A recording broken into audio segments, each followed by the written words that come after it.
네, 안녕하십니까. 안태욱 부장입니다. 오늘 귀한 분 모시고 말씀 나누도록 하겠습니다. 더불어민주당 청주 상당의 이강일 국회의원 당선자님 모셨습니다. 안녕하세요. 네, 안녕하세요. 반갑습니다.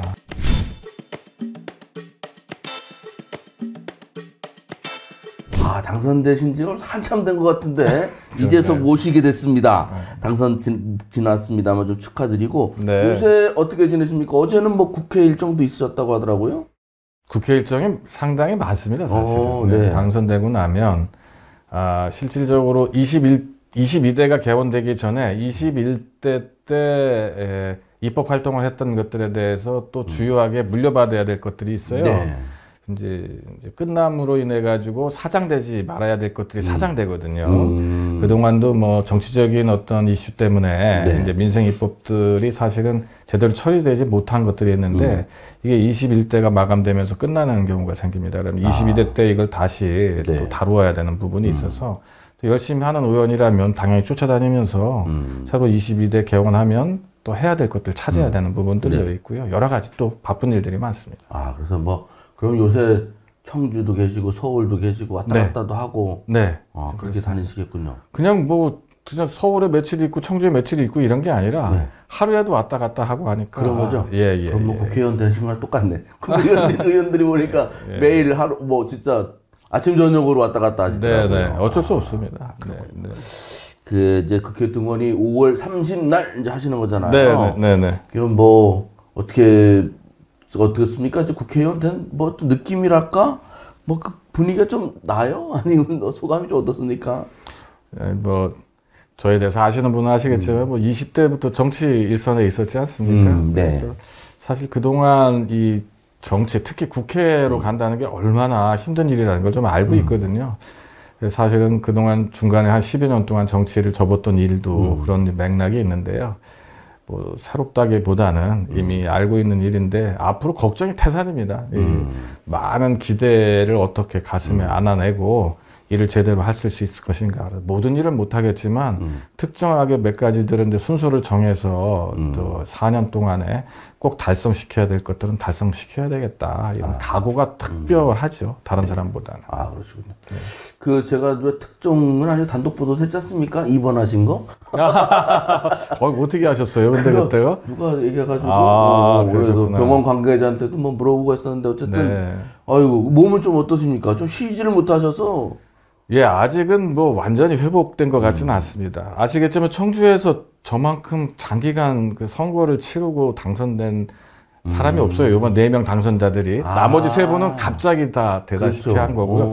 송재봉 후보도 조금 당선자도 조금은 고생을 했는데 저는 재작년 여름 불과 21, 2개월 전에 경선했잖아요. 지역위원장 경선한 거잖아요. 그리고 주요도 그 경선 준비를 또 해가지고 올 초에도 또 노영민 선배하고 또 경선한 거거든요. 그리고 본선한 거고 본선도 저희 상당부 에피소드 엄청 많았던 거 아시지 않습니까? 대단했죠. 그러니까 다른 번보다는 에너지가 몇 배 더 소진했습니다. 그렇죠. 하루도 쉬지 않고 22개월을 달려온 거니까. 좀 많이 좀 회복이 되신 겁니까? 지금은 이제 목소리 들어보시면 아시겠지만 뭐 지금은 어느 정도는 회복됐습니다. 아니 근데 그때 소문이 왜 여쭤보냐면 당뇨 지병이 있다. 그러니까 악화됐다 이렇게 소문이 났었어요. 그건 아닌 거죠? 저는 모든 거에 대한 지병이나 뭐 이런 기저질환이 전혀 없습니다. 알겠습니다. 이 헌법기관이라 이 건강 이런 것도 상당히 이제 민감해서 소문이 났길래. 그러니까 아까 말씀하신 것처럼 청주 상당구 선거가 참 드라마틱했다고도 하고 말씀하신 것처럼 에피소드도 많았는데 그 정우택 국회부의장이 공천 취소가 됐고 선거에서는 이기셨는데 이게 이제 사람 따라서 됐다고 보세요? 아니면 그 상당구의 어떤 민심 또는 그 구도가 좀 바뀌는 그런 것들이 있었나요? 두 가지가 다 있었습니다. 그래요? 제가 청주 상당구를 선택했던 나름대로의 상당한 의미들이 있는데 결국은 제가 정우택 의원을 이기겠다 하고 내려왔던 거거든요. 근데 이제 요즘 선거, 특히 도시형 선거는 95% 이상이 이제 프레임이라고 하는 큰 구도의 싸움입니다. 인물 싸움이 이제 3%, 5% 이 정도 가는 건데, 정우택 의원님을 공략하기 위해서 나름대로 20몇 개월을 제 나름대로 어떤 타임 스케줄을 가지고 계속 준비를 해왔던 겁니다. 근데 마지막에 낙마를 하셔가지고 제 전술적인 포인트가 조금 흔들리긴 했어요. 예.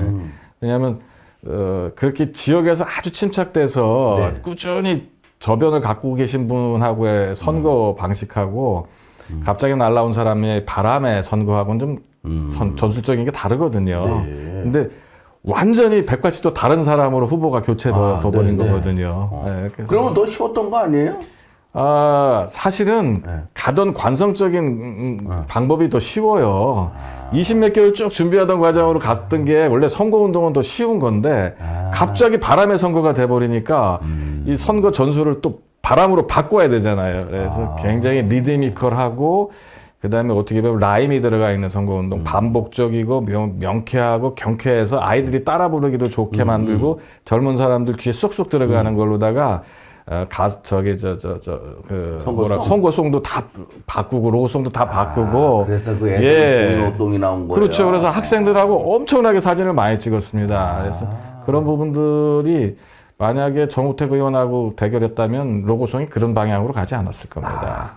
네. 그런 거에도 다 세밀한 전략이 녹아들어 있었던 거군요. 근데 그 당시에 이제 돌이켜 보면 어느 중간에 보니까 막 서승우 후보랑 이렇게 막 접점이 되고 있더라고요. 네네. 다시 이제 결국 벌어졌는데 네. 그 흐름은 어땠습니까? 선거 기간 중에? 그거 이제 그 유권자의 흐름에 완전 FM대로 갔던 것 같아요. 네. 저희 당 지지자들은 그 선거 운동이 개시될 때쯤 되면 네. 잠깐 또 뒤로 빠집니다. 지지율이. 전통적으로 그렇습니다. 그래요? 예. 탐색을 아주 긴밀하게 하는 시간대거든요, 그때. 그래서 정말 이번 선거가 어떠한 선거냐를 깊이 생각을 합니다. 요건 네. 사실은 저희 당 지지자들의 비판적 지지자들이 많거든요.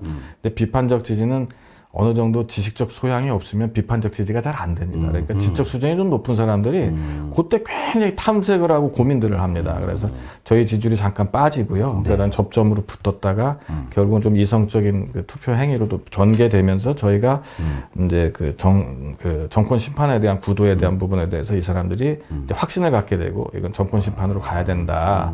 이렇게 해서 저희 또 지지율이 좀 올라오는 거죠. 근데 올라오는데 또 그러한 분위기가 또 상대 보수 진영에도 똑같이 투영이 됩니다. 그래서 보수 결집도 결국은 일어나는 거거든요. 그래서 저희가 언제 여론조사한 거에 20% 이긴다고 나왔을 때 저는 절대 그렇게 나올 수가 없는 지역입니다. 몇 주에는 그렇게 굉장히 많이 벌어지겠어요. 아유, 저 그것 때문에 아주 진짜 굉장히 긴장했습니다. 오히려? 저희 층 지지자들이 좀 나른해지시잖아요. 그렇죠. 되나보다 이렇게. 그거 큰일이거든요. 그거. 알겠습니다. 네. 광고 시간입니다. 우리 흑살림 마켓투유 친환경 농산물 댁에서 주문하시면 일주일에 한 번씩 갑니다. 오늘 콩두부도 있고 유정란도 있고 이건 뭐죠? 콩. 예, 콩입니다. 감자, 버섯, 표고버섯, 대파도 있는데. 대파가 너무 커가지고 여기다가 지금 못했습니다. 흑살림 마켓투유 많이 애용해 주시기 바랍니다. 그러면 이제 국회를 이제 이달 말부터 이제 활동을 이제 하시게 되는데, 여러 가지 이제 하실 일이 많은데 주안점을 두실 분야는 어떤 것들이 있을까요? 우리 태희의 시청자분들이 이제 지역 분들이 많고 일반 시민들이 많으니까 여기서 얘기하는 건 역시 민생 경제를 챙겨야 된다. 지금 서민 경제, 민생 경제가 너무 어렵습니다. 물가가 보통 오른 게 아니죠. 맞아요. 그다음에 월급 봉투를 두툼하게 하는 부분에 대해서 현 정권이 굉장히 인색합니다. 이제 최저 생계도 계속 억누르고 있거든요. 근데 이제 내수 경기가 진작되려면 부자들이 부자가 돼가지고 돈을 더 번다고 절대 내수 진작 안 돼요.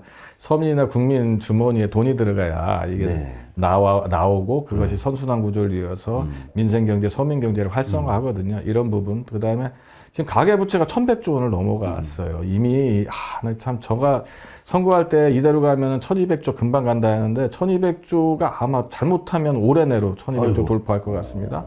그 부채가 무엇을 뜻하냐 하면 우리 국민들이 내야 될 이자가 어마어마하게 폭등하는 거예요. 이 이자율에 대한 부분 손을 대야 될 것 같습니다. 제가 또 정무위원회를 지금 희망하고 있는데 지금 카드회사, 보험회사, 은행의 이익이 어마어마합니다.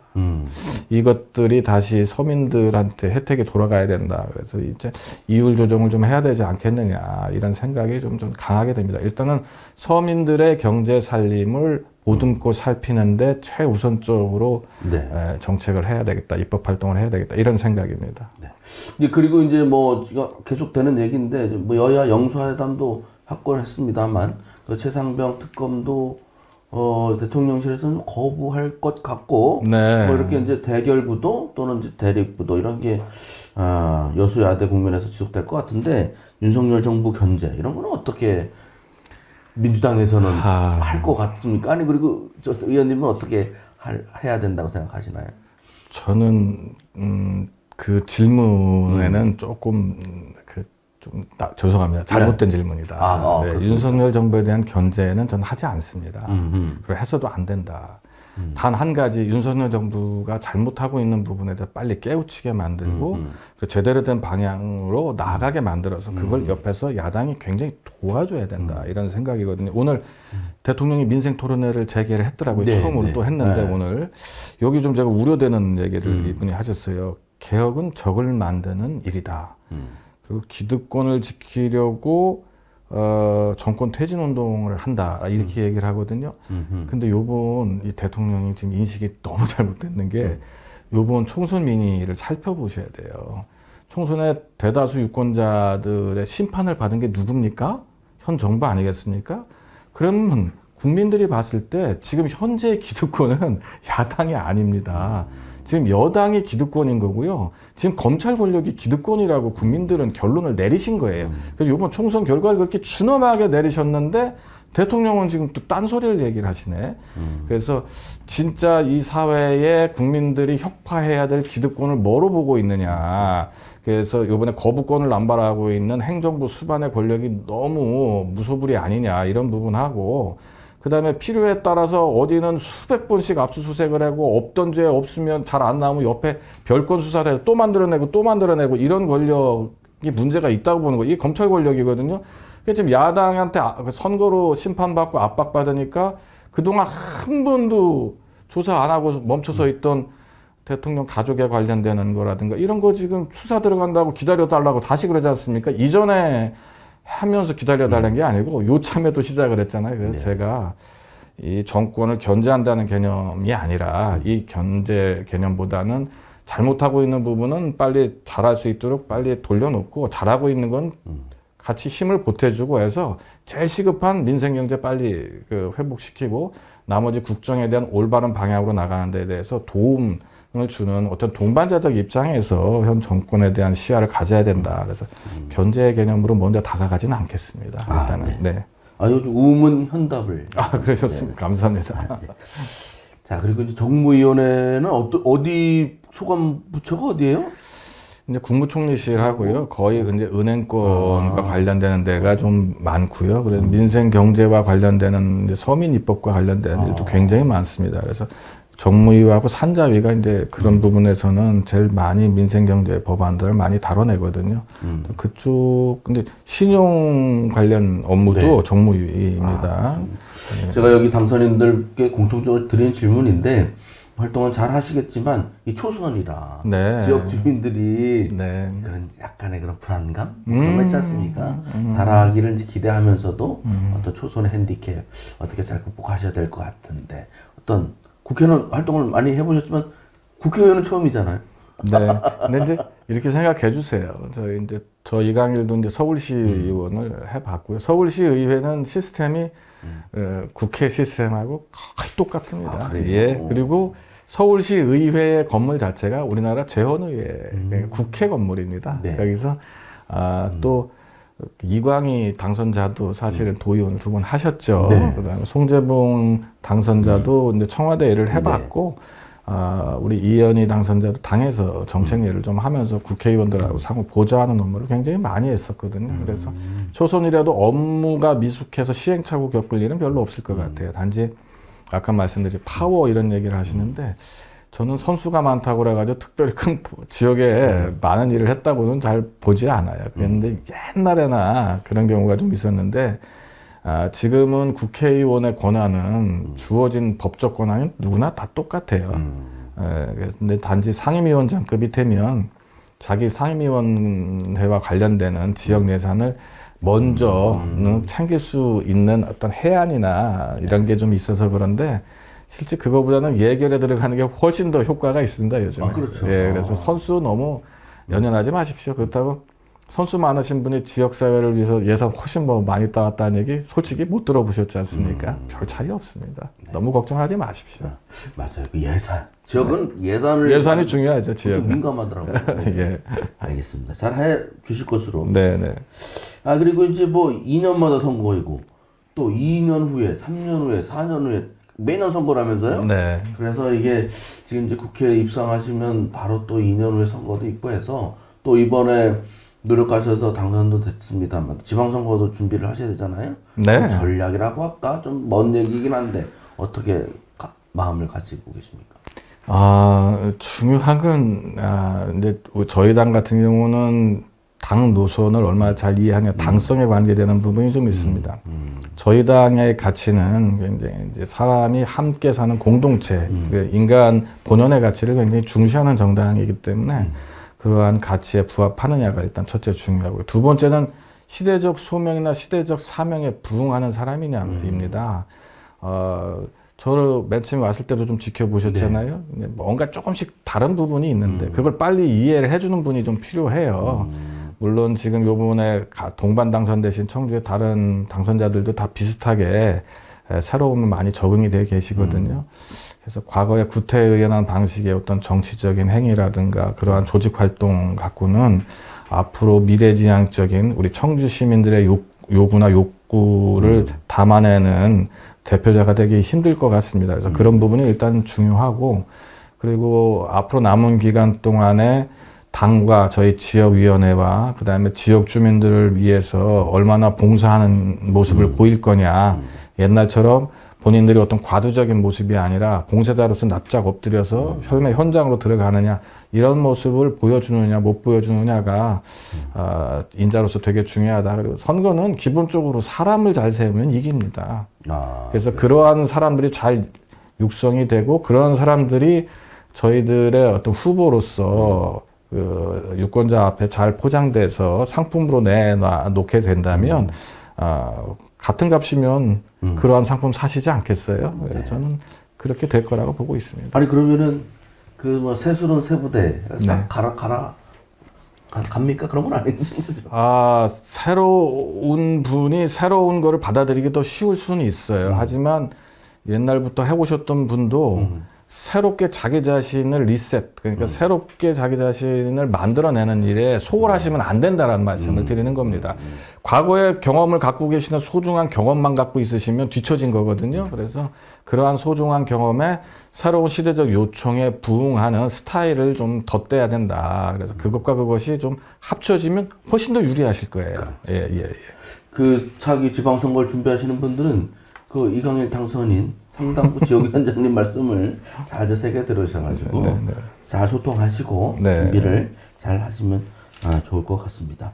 그동안 그 선거 준비하고 하시느라고 고마움을 표시할 분들이 많았습니다. 못했을 건데 일단 그 집에 계신 분들 배우자님이나 고생 많이 하셨죠? 참 옛날하고 좀 많이 달라진 거는 제가 너무 일찍 정치를 하려고 했었을 때 집에서는 좀 반대하시는 분들이 좀 있었어요. 특히 저희 부모님 같은 경우는 상당히 반대가 심했는데. 그럼 몇 살부터 시작하신 거예요? 제가 정치하겠다고 하는 건 부모님한테 이제 정치를 하러 간다고 한 게 95년도, 94년도부터는 아주 다이렉트하게 말씀을 드렸어요. 이제 정치를 해보겠다. 뭐 젊을 때부터. 그 전에는 제가 소중히 제 꿈을 갖고 있었던 거지만 이제 진짜 정치를 하러 가겠다라고 아주 대놓고 얘기한 건 그때고요. 95년도에 이제 아내를 만나서 이제 사귈 때부터 나는 앞으로 정치를 할 거다. 그러니까 이해해 준다면 같이 좀 미래를 도모하고 얘기를 나눠보자. 이렇게 해서 아마 결혼할 때 미안하지만 아내한테 난 결혼할 사람이니까 그걸 좀 인정하면 나하고 이제 미래에 대한 걸 서로 한번 얘기를 나눠보자라는 얘기를 실질적으로 하고 결혼한 거고요. 그래서 정치를 일찍 해봤는데 가족을 너무 고생시키는 거예요. 그래서 30년 동안 예, 거의. 그래서 중간에 정치를 접었던 게 이제 아이들이 커나가면서 가장으로서 이제 수신제가가 먼저 필요하잖아요. 그래서 가정을 좀 돌봐야 되겠다는 생각 때문에 좀 접었습니다. 그리고 좀 쓰라린 경험도 있었고요. 제가 나름 선거나 정치에 대해서는 어려서부터 너무 일찍부터 봤기 때문에 자신이 있었는데 그러한 자기 개인의 실력만 가지고는 정치를 할 수 없다는 걸 30대 때 뼈저리게 느낀 사건들이 있었습니다. 예, 그럼 제가 나중에 뭐 제가 책을 내던가 하면 재밌는 그 스토리들이 있는데 그런 것이 덧대져서 이제 정치 일선을 떠나고 사회운동 현장으로 간 거고요. 정치는 정말 계속 머리 조아리고 욕을 얻어먹지만 이제 사회운동 현장은 좀 욕을 거의 안 얻어먹어요. 그래서 그쪽은 좀 편하게 사회활동을 하기가 좋았죠. 아이들이 이제 좀 커나가면서 가족들한테 내가 실현해야 할 꿈이 아직 남아있는 것 같고 사회 봉사가 아직 끝난 것 같지 않아서 마지막 남은 인생을 좀 정치를 하고 싶다 했을 때 이제 일단 가족들이 찬성을 쉽게 해줬고요. 예, 그래서 갈 수 있었습니다. 가족들한테는 뭐 너무나 고마운 일이죠. 뭐. 그 사모님하고 한번 통화했는데 엄청 굉장히 좋아하시는 목소리, 네. 한시는 논 거죠. 뭐. 그렇죠. 그런 걸 느낄 수 있었습니다. 네. 자, 그리고 마지막으로 유권자들, 충북 정치 1번지 청주 상당구에 당선하신 의원님께서 지역구하고 국민들께 인사 말씀 부탁드리겠습니다. 네. 뭐 국민 여러분들도 보시겠고, 저희 이제 도의 도민들도 보시겠고 저희 상당구 주민들도 보실 건데요. 정치의 영역은 사실은 그 현실 속에 있습니다. 제가 요번에도 선거운동하면서 여러분들의 권리를 좀 포기하지 말아달라고 누누이 말씀드렸거든요. 여러분들의 힘이 얼마나 센지 잘 되돌아봐 주셨으면 좋겠습니다. 일반 국민들도 대통령과 똑같은 힘을 갖는 때가 딱 한 번 있습니다. 그것이 투표할 때입니다. 그 투표 한 장은 여러분들의 투표 한 장은 대통령의 투표 한 장과 똑같은 권한을 갖습니다. 민주주의가 돌아가는 원리가 그러합니다. 여러분들이 불만을 갖고 계시다가 무엇인가 바꿔야 되겠다고 생각할 때 언제 바꾸실 수 있을까요? 투표할 때 가능합니다. 그러한 투표의 역사가 대한민국 아니면 전 세계의 민주주의의 토양이 돼서 그걸 발전시켜 왔거든요. 그리고 정치인들이 일을 안 하는 건 아닙니다. 잘못한 사람들이 있었을 때 야단치시고 회초리 들어주시는 거 당연히 해 주셔야 되지만 그렇지 않았을 때는 관심 가져주시고 잘할 때는 좀 격려의 말씀도 좀 해주시는 그러한 유권자, 국민 여러분이 돼주시길 간절히 부탁드립니다. 그리고 계속 지켜봐 주셔야 정치인이 일을 제대로 열심히 합니다. 눈을 다른 데 돌리시고 잘하겠거니 하고 그냥 놔두시면 정치인이 자기들레에 빠지거나 아니면 자가당착에 빠지는 경우 많이 있습니다. 그러니까 여러분들이 항상 정치인들이 어떠한 정치적인 행위를 하는가, 어떠한 도덕성을 갖고 계속 정치를 하고 있는가 계속 살펴봐 주셨으면 좋겠습니다.